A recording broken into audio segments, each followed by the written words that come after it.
Hi, hello there. I'm Sin. We're in the Book Nook, and today we are going to talk about my past, present, and future of books. What I finished, what I'm in the middle of, and what we're going to get into.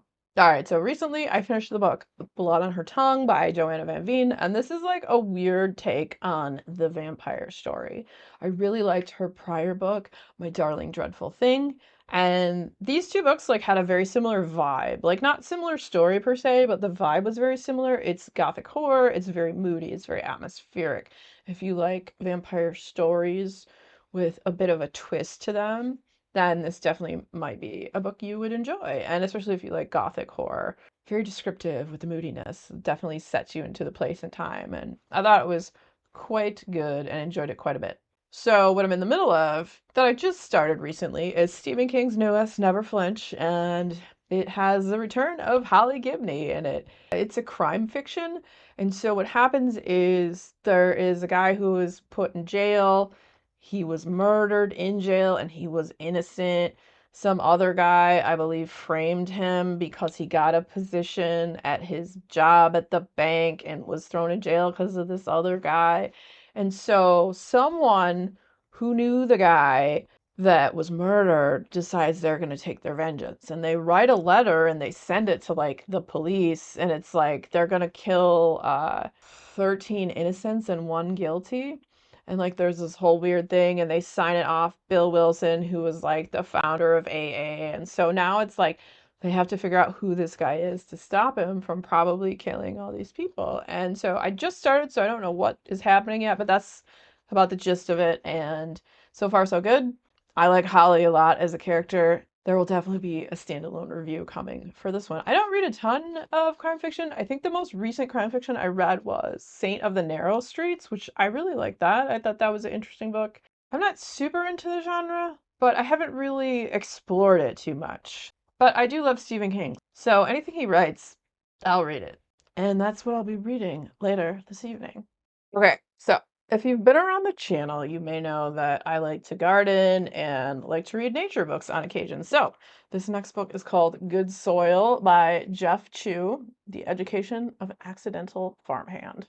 In his late 30s, Jeff Chew quit his job as a magazine writer and found himself at Princeton Theological Seminary's Farminary, a 21-acre working farm where students cultivate the earth while examining life's biggest questions. Now he unpacks what he learned about creating good soil, both literally and figuratively, drawing lessons from the rhythms of the growth, decay, and regeneration that define life on the land. In this gorgeous, transporting reflections, Chu introduces us to the cast of characters, human or not, who became his teachers, while observing the herons that visit the pond, the worms that turn waste into fertile soil, and the Chinese long beans that get passed over in the farm's CSA. Chu considers our desire to belong, the story behind the food on our plates, and the significance of his own roots. What is the earth trying to tell us, if only we'll stop and listen? Like I said, I love books like this. I love books about nature and farming and all that good stuff. So looking forward to reading this one. Good soil. Jeff Chu. Let's go. All right. Up next, this is an author I've been meaning to read for a hot minute, and I think their most popular book is that Cerulean Sea book. So this one, The Bones Beneath My Skin by TJ Klune. As far as I know, this is a standalone, and it was at the library, so I picked it up. Hopefully this is a standalone and I'm not coming across as a big dum-dum right now. Sometimes I don't see a thing that says book 1 or 2 or anything. So The Bones Beneath My Skin, let me tell you about it. Yes, I know. I can't believe I've never read this author. I'm remedying that right now. I probably should have started with The House by the Cerulean Sea, but starting with this one because it was at the library. And if I like this, then I'll probably read the other one. In the spring of 1995, Nate Cartwright has lost everything. His parents are dead, his only brother wants nothing to do with him, and he's been fired from his job as a journalist in Washington, D.C. With nothing left to lose, he returns to his family's summer cabin outside the small mountain town of Roseland, Oregon, to try and find some sense of direction. The cabin should be empty. It's not. Inside is a man named Alex, and with him is an extraordinary 10-year-old girl who calls herself Artemis Darth Vader.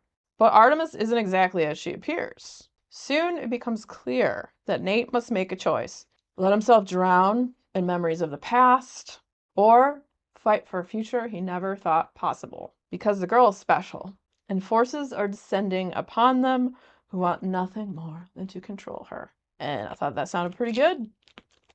So, The Bones Beneath My Skin by TJ Klune. Looking forward to this one. All right, this next one is a thriller that I randomly came across, and that is called Cororum House by Bailey Seabolt. All right, and this one, let's tell you about it. On a blistering summer day in 1968, 9-year-old Tommy vanishes without a trace from Cororum House, an orphanage on the shores of Lake Champlain. Lake Champlain, you say? This isn't Champy, but it's Nessie, but Lake Champlain. Some say a nun drowned him, others say he ran away, or maybe he never existed. More than 50 years later, his disappearance is still unsolved. Struggling true crime writer Alex Kelly needs a fresh start. When she's asked to ghostwrite a book about the orphanage and the abuses that occurred there, she packs up her belongings and moves to wintry Burlington, Vermont.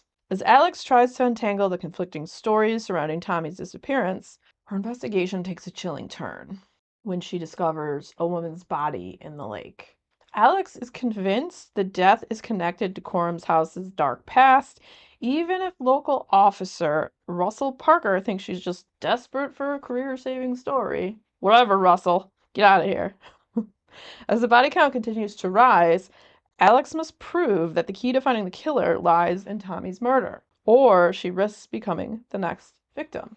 And it says, drawing inspiration from the real-life stories of St. Joseph's Orphanage, Cororum House reckons with both the long aftermath of violence and the hazards of writing true crime.